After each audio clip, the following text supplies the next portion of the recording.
The crimson sand of Kari's 7 stretched endlessly in every direction, broken only by jagged rock formations that jutted from the desert floor like the bones of some ancient titan. Captain Marcus Rivera wiped sweat from his forehead as he surveyed the wreckage of his cargo transport, its hull split open like a discarded shell after the solar storm had torn through his navigation systems and sent him spiraling toward this forgotten world. "Well, Marcus," he muttered to himself, checking the power levels on his emergency beacon, "you've certainly outdone yourself this time." The beacon showed minimal range, maybe 50 kilometers in the best conditions. His water supply would last 6 days if he rationed carefully, 7 if he pushed dangerously close to dehydration. The ship's emergency rations were intact, but without water, food became academic. He'd survived worse odds during his years running cargo through the outer systems, but never on a planet this thoroughly hostile to human life. The heat shimmer rising from the sand made distance impossible to judge, turning the horizon into a wavering mirage that promised water where none existed. Marcus had been walking for nearly 4 hours, searching for anything salvageable from his scattered cargo, when he noticed the tracks. They were subtle, just slight depressions in the sand that caught shadows differently than the surrounding dunes. Too small for the massive predators his ship's sensors had detected during the crash approach, too delicate for scavengers.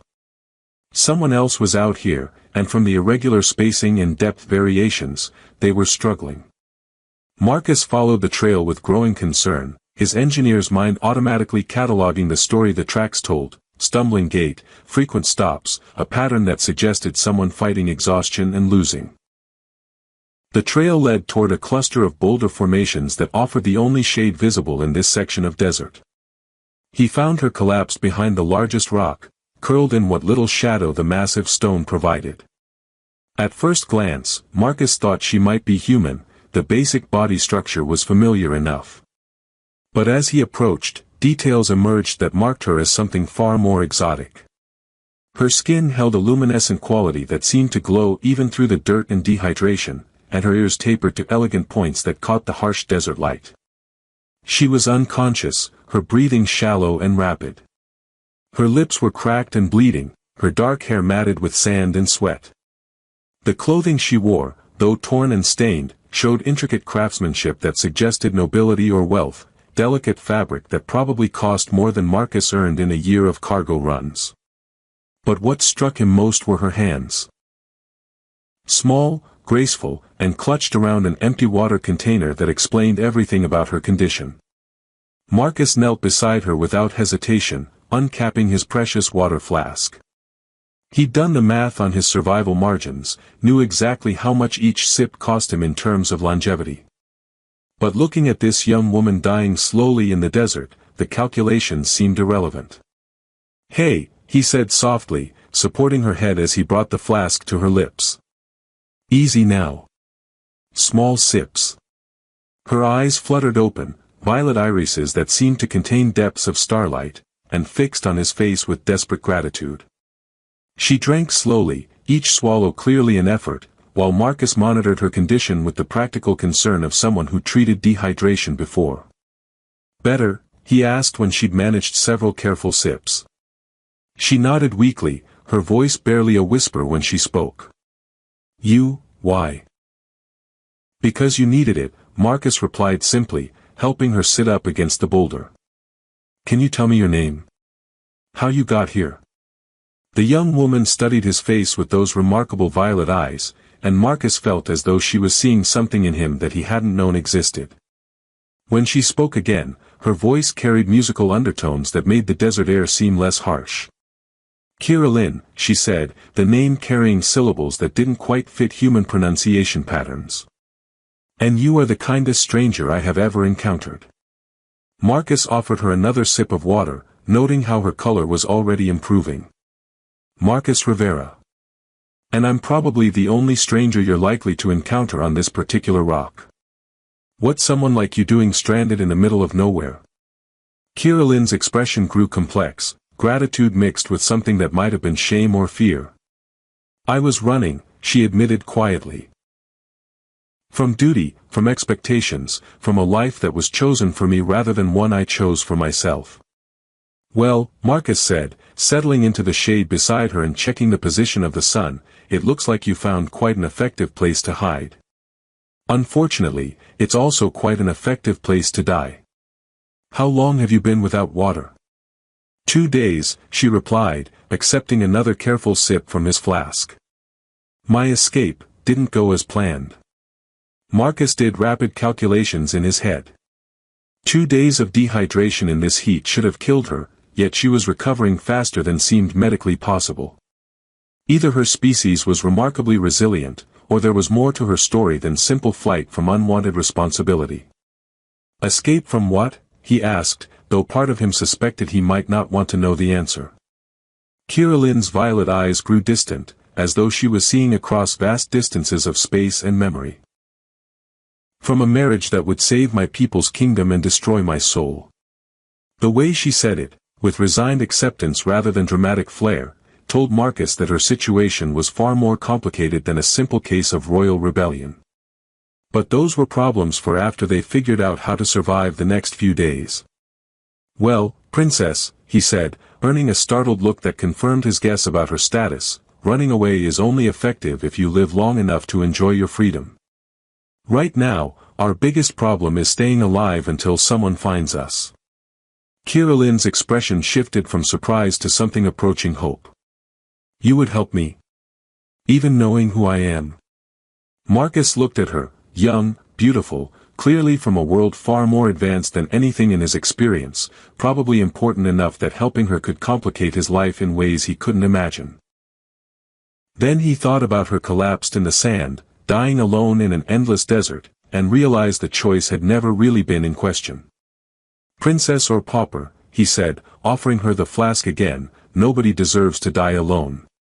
Besides, 2 people have better survival odds than 1, and something tells me you're tougher than you look.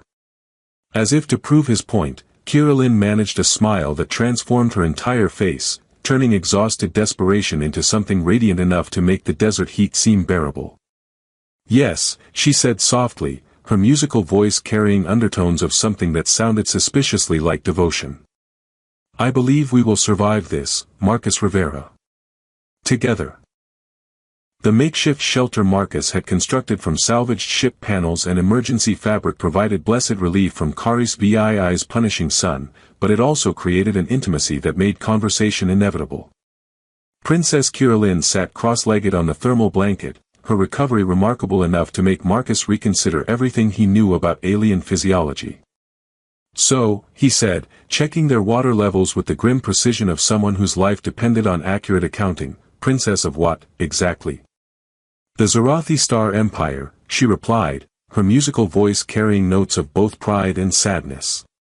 7 systems, 43 inhabited worlds, and approximately 12 billion subjects who are about to descend into civil war because their princess decided to be selfish. Marcus paused in his inventory calculations. 12 billion people affected by your marriage plans? That's quite a dowry negotiation. Kira laugh held no humor. The marriage isn't about love, Marcus. It's about preventing 2 powerful houses from tearing the empire apart. Lord Commander Zethvar controls the military.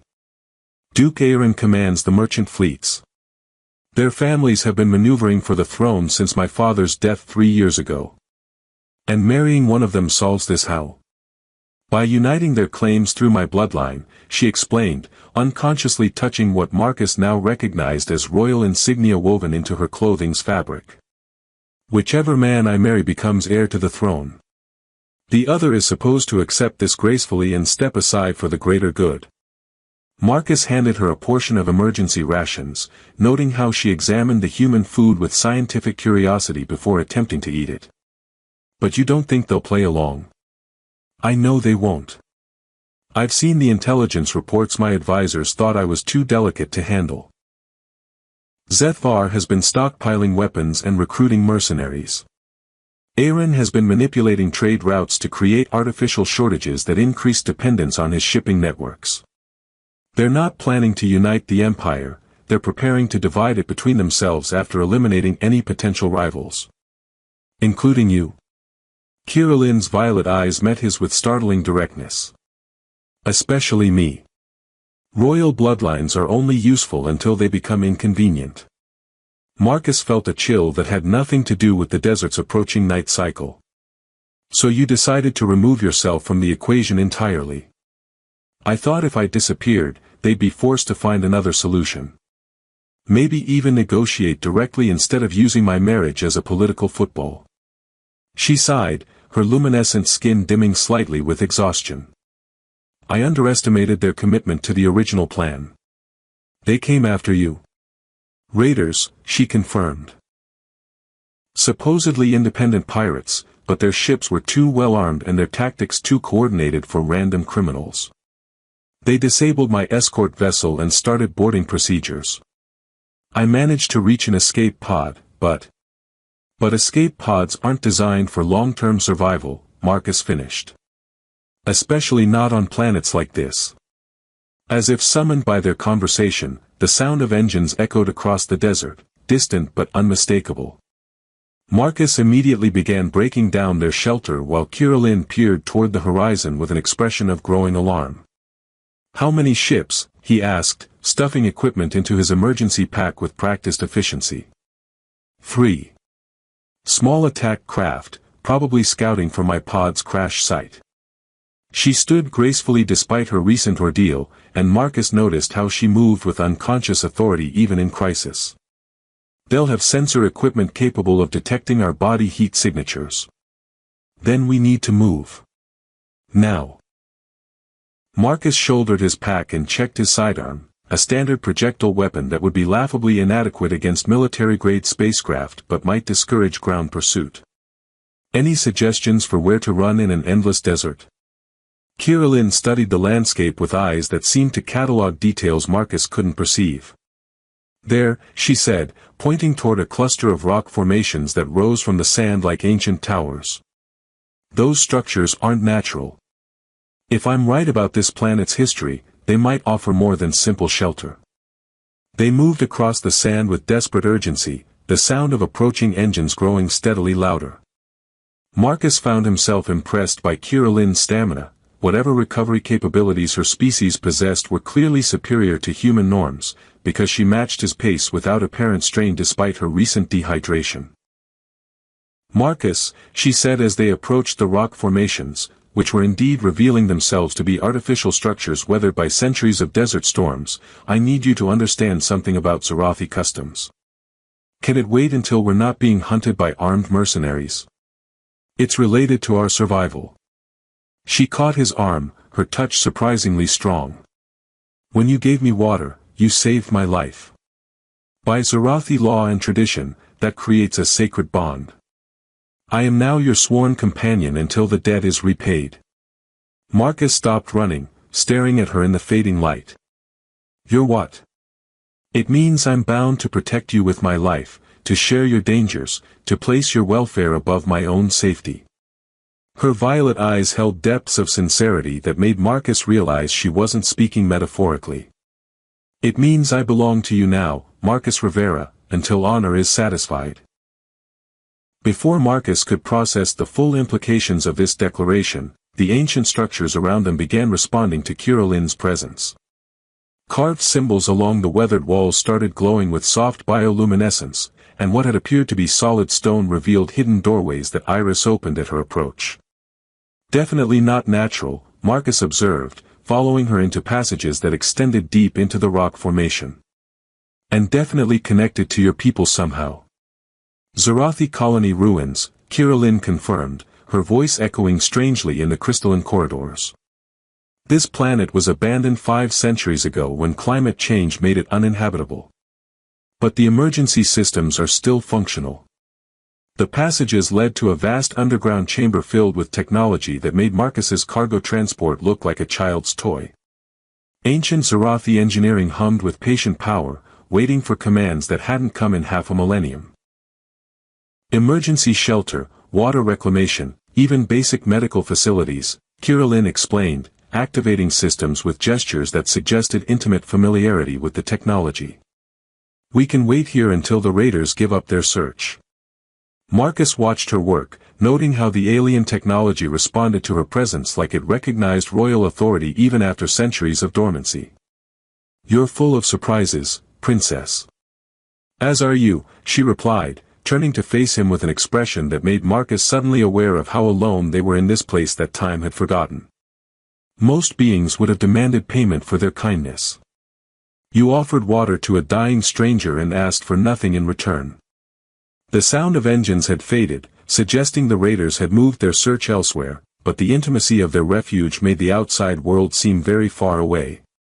In the soft glow of ancient Zarathi technology, Kirillin looked like something from a dream. Beautiful, otherworldly, and gazing at Marcus with an intensity that made his pulse quicken. "It was just water," he said quietly. "No," she replied, moving closer with the fluid grace that marked all her movements, "it was everything.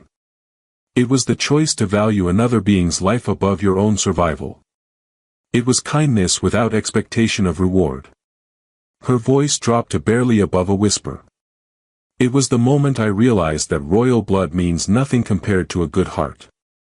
Outside, the desert wind howled through the ancient ruins, but inside their crystalline sanctuary, Marcus felt something shift between them, something that had nothing to do with debt or custom and everything to do with two souls recognizing something precious in each other.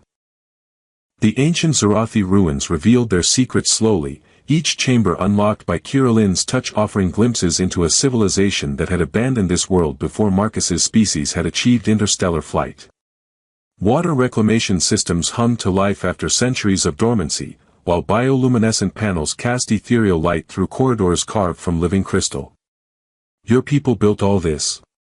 Marcus asked, examining technology that operated on principles he couldn't begin to understand. "Then just left. Climate shift happened faster than anyone anticipated," Kirillin explained, activating what appeared to be a historical archive. "The twin suns entered an unstable phase, increasing solar radiation beyond our environmental shield's capacity. The evacuation took 3 years, but my ancestors hoped the planet might recover eventually. Holographic displays showed the world as it once was. Lush gardens replacing the current desert, crystal cities where now only sand remained, a thriving civilization that had vanished into history." Marcus found himself studying images of Zarathi families, noting how similar Kirillin looked to the ancient recordings despite the centuries between them. "They were beautiful," he said softly. "They were my people," she replied, her musical voice carrying undertones of loss. "And now their descendant hides in their ruins, running from responsibilities they would have faced with courage." Marcus turned from the historical displays to study her profile in the shifting light. "You think saving 12 billion people from civil war is running away? I think refusing an arranged marriage because I wanted to choose my own path is remarkably selfish, given the consequences." "Or remarkably human," Marcus suggested. "The desire for self-determination isn't selfishness, princess. It's the foundation of every civilization worth preserving." Kirillin's violet eyes met his with surprise. "Your species values individual choice above collective stability? When we're at our best? Yes. Though we don't always live up to that ideal." Marcus settled beside her on a bench that had been carved from single piece of crystal, noting how the ancient architecture seemed designed to encourage intimate conversation. "But I've seen what happens when people are forced into roles they never chose. It doesn't usually end well for anyone involved." The archive continued cycling through images of pre-evacuation life, showing celebrations, artistic achievements, and what appeared to be Zarathi families choosing their own bonds of partnership rather than having them dictated by political necessity. "Even your ancestors seem to value love over arrangement," Marcus observed, pointing to a hologram showing what was clearly a voluntary bonding ceremony. "Those were different times," Kirillin said, though her voice lacked conviction. "Before empires and political alliances, when the choice of one person couldn't affect billions of others. Maybe. Or maybe empires are only as strong as the happiness of the people who comprise them." Their philosophical discussion was interrupted by proximity alarms throughout the ancient facility. The raiders had returned, and this time they'd brought ground-penetrating sensors capable of detecting life signs through meters of solid rock. "Emergency protocols," Kirillin said, moving to what appeared to be a command console. "The facility can seal itself, but not indefinitely. If they're determined enough, they'll dig us out eventually," Marcus finished. "How long can these systems maintain life support?" "Days, maybe weeks." "But Marcus."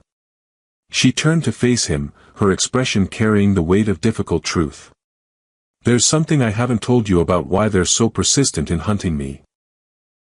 Before she could elaborate, the facility's communication systems activated, projecting a holographic image that made Kirillin's luminescent skin pale with recognition. The figure was tall, imposing, and wearing military dress that marked him as high-ranking Zorathi nobility. "Princess Kirillin," the projection said in a voice that carried absolute authority, "I am Lord Commander Zethvar. Your disappearance has caused considerable concern throughout the Empire." "More like opportunity," Kirillin whispered, but she stepped forward to address the hologram directly. "Lord Commander. I assume your concern extends to personally leading hunting parties. The Empire requires stability, Princess.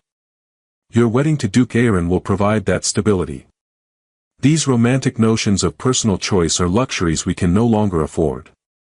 Marcus noticed how Zethvar's eyes never quite met Kirillin's image, suggesting the communication wasn't truly two-way. But the commander's next words made both of them realize their situation had become far more desperate. "However, I understand that your experiences on this hostile world may have affected your judgment. When we retrieve you, the Duke has graciously agreed to overlook any compromising situations that may have developed during your disappearance." The implication was clear and insulting enough to make Marcus's hands clench into fists. Kirillin's reaction was more controlled but equally furious. Her luminescent skin actually brightened with what appeared to be anger-induced bioluminescence. "Compromising situations," she repeated, her musical voice gaining harmonics that made the crystal walls resonate sympathetically. "The Duke recognizes that survival sometimes requires adaptations that would be unacceptable under normal circumstances. Rest assured that your purity of bloodline remains the primary concern." The transmission ended, leaving them alone in the ancient chamber with the implications of Zethvar's words. Marcus felt anger building in his chest, not just at the casual dismissal of Kirillin's agency, but at the suggestion that her association with him somehow contaminated her worth. "Charming fellow," he said, his voice tight with controlled fury. "Really makes the case for arranged marriage." "Marcus," Kirillin said quietly, "there's something you need to understand about Zorathi noble bloodlines. Let me guess, genetic purity, royal inheritance, the usual aristocratic nonsense. More complicated than that." She moved closer, her violet eyes searching his face as though looking for something specific. "Zorathi nobles possess certain capabilities that are enhanced by emotional bonds. The stronger the emotional connection, the more powerful the effect." Marcus felt pieces of a puzzle clicking together in his mind. "That's why you recovered from dehydration so quickly. Why the ancient technology responds to you. Why you seem to understand my equipment instinctively. And why," she said, taking his hands in hers, "an arranged marriage would be not just personally devastating, but practically disastrous. Bonds forced by politics create weak resonance. But bonds forged by genuine connection." The crystal chamber around them began humming with harmonic frequencies, responding to whatever was happening between them. Marcus felt something electric in Kirillin's touch, a connection that went deeper than simple physical attraction. "The sacred debt I declared isn't just custom," she continued, her voice barely above a whisper. "It's the beginning of a bond that could make me more powerful than either Zethvar or Aaron anticipate. But only if it's genuine." "And is it?" Marcus asked, though he already knew the answer in the way her presence made him feel more alive than he had in years of solitary cargo runs. "I offered myself to you when you gave me water," she replied, her luminescent skin casting prismatic patterns on the crystal walls. "Not because of debt or custom, but because I recognized something in your kindness that I'd never seen before. Something worth choosing freely rather than having it chosen for me. The sound of drilling equipment echoed through the facility's upper levels, reminding them that their refuge was temporary. But in the soft glow of ancient Zarathi technology, with Kirilin's hands warm in his own, Marcus realized that some choices transcend practical considerations. Then let's make sure they understand exactly what they're up against, he said, pulling her closer as the crystal chamber sang with harmonies that seemed to celebrate the bond forming between them. Outside, the raiders continued their assault on the ancient defenses, but inside the crystalline sanctuary, two souls were discovering that sometimes the most important revolutions begin with a simple act of kindness offered without expectation of reward. The ancient facility's defenses held for 3 days before the raiders' persistence finally breached the outer barriers. Marcus and Kirilin had used the time well, learning each other's stories while the Zarathi technology responded to their growing emotional connection with increasingly complex harmonic displays. But now, with drilling sounds echoing through the upper chambers, their refuge was becoming a trap. "Emergency beacon," Marcus said, checking his equipment one final time. "If we can reach the surface and get a clear signal, there's a chance someone might respond before Zetvar's people drag you back for your arranged wedding." "Marcus," Kirilin said, her violet eyes reflecting the crystal chamber's bioluminescent glow, "if rescue comes, what happens to us?" The question hung between them with the weight of impossible futures. Marcus had spent 3 days discovering that beneath Kirilin's royal bearing lay a brilliant, compassionate woman whose laughter could make ancient alien technology sing with joy. She'd learned that his gruff exterior concealed someone who'd chosen solitary cargo runs because previous relationships had taught him that caring too deeply only led to disappointment. "I don't know," he admitted. "You're a princess with the fate of 12 billion people depending on your decisions. I'm a cargo pilot with a damaged ship and no clear destination. The practical answer is that we go back to our separate lives and pretend this never happened." "And the impractical answer?" Marcus met her gaze, seeing in her luminescent features the reflection of something he'd thought he'd lost the capacity to feel. "The impractical answer is that I've fallen in love with you, and 3 days in an ancient ruin have shown me more happiness than I found in 10 years of wandering between star systems." Before Kirilin could respond, the facility's proximity alarms indicated multiple ships approaching from orbit. But these weren't the raiders' crude attack craft. The sensor readings showed vessels of a size and sophistication that could only mean one thing. "The Royal Fleet," Kirilin breathed, her expression cycling through hope, fear, and resignation. "They found us." The drilling sounds from above intensified as the raiders realized their time was running out. Within minutes, the chamber's ceiling began showing stress fractures from the assault, while outside, the deep rumble of spacecraft landings shook dust from ancient crystal formations. "Whatever happens," Marcus said, taking her hands as energy weapons fire echoed through the facility, "I want you to know that giving you water was the best decision I've ever made. Even knowing where it led us. Especially knowing where it led us." The chamber's ceiling finally gave way, but instead of raiders dropping through the breach, armored figures in Royal Zarathi military gear rappelled into the space with professional efficiency. Their leader removed his helmet, revealing features that marked him as high nobility, elongated ears adorned with rank insignia, skin that held the same luminescent quality as Kirilin's, and eyes that assessed the situation with calculated intelligence. "Princess Kirilin," he said with formal courtesy that couldn't quite conceal his relief, "I am Admiral Thaindor of the Royal Guard. Your safety has been our primary concern." "Admiral," she replied, straightening into the regal bearing Marcus had seen her practice during their time together. "I assume my disappearance has caused considerable diplomatic complications." "The understatement of the millennium, Your Highness. Lord Commander Zethvar and Duke Aaron have both mobilized their private fleets. They're claiming your disappearance proves you're unfit to rule and that emergency succession protocols should be activated." Marcus felt the weight of galactic politics crashing down on their crystalline sanctuary. In the space of minutes, Kirilin had transformed from the woman who'd laughed at his terrible jokes into a princess whose every decision could prevent or precipitate a civil war. "And the Royal Council's position?" she asked. "Divided, as always. But Your Highness.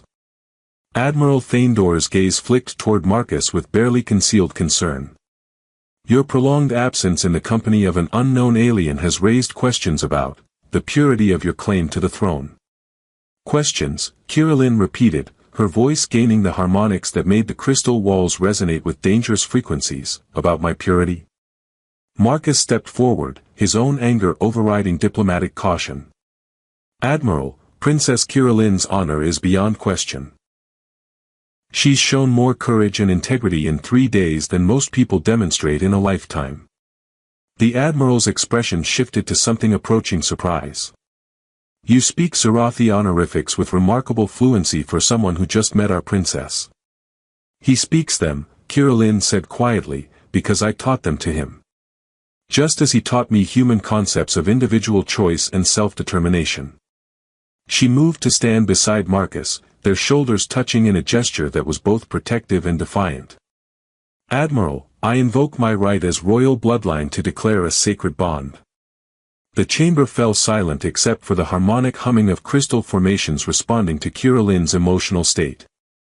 Admiral Thanedore's expression cycled through shock, concern, and what might have been admiration. Your Highness, he said carefully, a sacred bond declaration would supersede all prior political arrangements. Including the proposed marriage alliance. I understand the implications perfectly. Kirillin took Marcus's hand, her touch sending harmonic resonances through the ancient technology that made the entire chamber glow with prismatic light. Captain Marcus Rivera saved my life when he could have preserved his own resources. He offered kindness without expectation of reward, compassion without calculation of advantage. By sacred law and personal choice, I declare him my bonded companion. Marcus felt the ceremonial words wash over him with almost physical weight, but his attention focused entirely on Kirillin's face, the mixture of determination and vulnerability that told him this choice was costing her everything she'd been raised to be. Princess, he said quietly, are you certain? Your people need you to prevent a war. Choosing me means. Choosing you means choosing love over politics, growth over stagnation, hope over fear. Her violet eyes held depths of starlight and absolute conviction. My people deserve a ruler who understands that true strength comes from bonds freely chosen, not obligations imposed by circumstance. Admiral Thanedore's comm unit chimed with incoming messages, undoubtedly reports of political chaos erupting throughout the Zarathi Empire as news of the princess's declaration spread through official channels. Your Highness, he said respectfully, this decision will change everything. Yes, Kirillin replied, her luminescent skin brightening with the bioluminescence that marked Zarathi resolve. It will change everything. And perhaps that's exactly what the Empire needs. The Admiral's comm unit continued chiming with increasingly urgent messages, but his attention remained fixed on the princess whose decision was reshaping the political landscape of 7-star systems in real time. Lord Commander Zethvar is demanding immediate audience, he reported. Duke Aaron is threatening to withdraw his fleets from frontier defense. The Royal Council is expressing concern about the constitutional implications. Let them express concern, Kirillin said, her voice carrying the authority that came with royal bloodline and absolute certainty. For too long, our empire has been governed by fear, fear of change, fear of choice, fear of allowing individuals to determine their own destinies. Perhaps it's time our leaders learned that true unity comes from willing cooperation, not forced compliance. Marcus squeezed her hand, feeling the harmonic resonance that flowed between them growing stronger as the ancient Zarathi technology responded to their emotional connection. Your Highness, what about the civil war? The 12 billion people depending on your marriage to unite the empire. Kirillin's smile held depths of wisdom that reminded Marcus she was royalty not just by birth, but by the intelligence and compassion that made her worthy of leadership. Marcus, my love, you've shown me something my advisors never considered. What if the solution isn't choosing between Zethvar and Aaron, but finding a third option that serves my people better than either political marriage could? Which is a ruler who demonstrates that strength comes from love freely given rather than alliances forced by necessity. A government that protects individual choice while serving collective good. An empire built on hope rather than fear. She turned to Admiral Thandor, her bearing regal despite the torn clothing and desert sand still clinging to her hair. Admiral, inform the Royal Council that Princess Kiralyn is returning to the capital. Not to fulfill an arranged marriage, but to claim her rightful place as heir to the throne. And Captain Rivera, the Admiral asked, though his tone suggested he already understood the answer. Comes with me as my bonded companion and equal partner in ruling an empire that desperately needs to remember the difference between authority and tyranny. The ancient crystalline chamber filled with harmonic frequencies that seemed to celebrate their declaration, while outside, the sound of spacecraft engines indicated that their rescue, and the beginning of their new life together, was about to commence. Marcus looked around the ruins that had sheltered their growing love, then at the woman whose simple request for water had become a vow that would reshape civilizations. Princess, are you ready for the galaxy to change? With you beside me? Kiralyn replied, her violet eyes reflecting starlight and infinite possibility. I'm ready for anything. As they walked hand in hand toward the surface and the future waiting beyond the stars, the ancient Zarathi ruins sang one final harmony. A crystalline benediction for two souls who had proven that sometimes the most important revolutions begin with the simplest acts of human kindness, freely given without expectation of reward.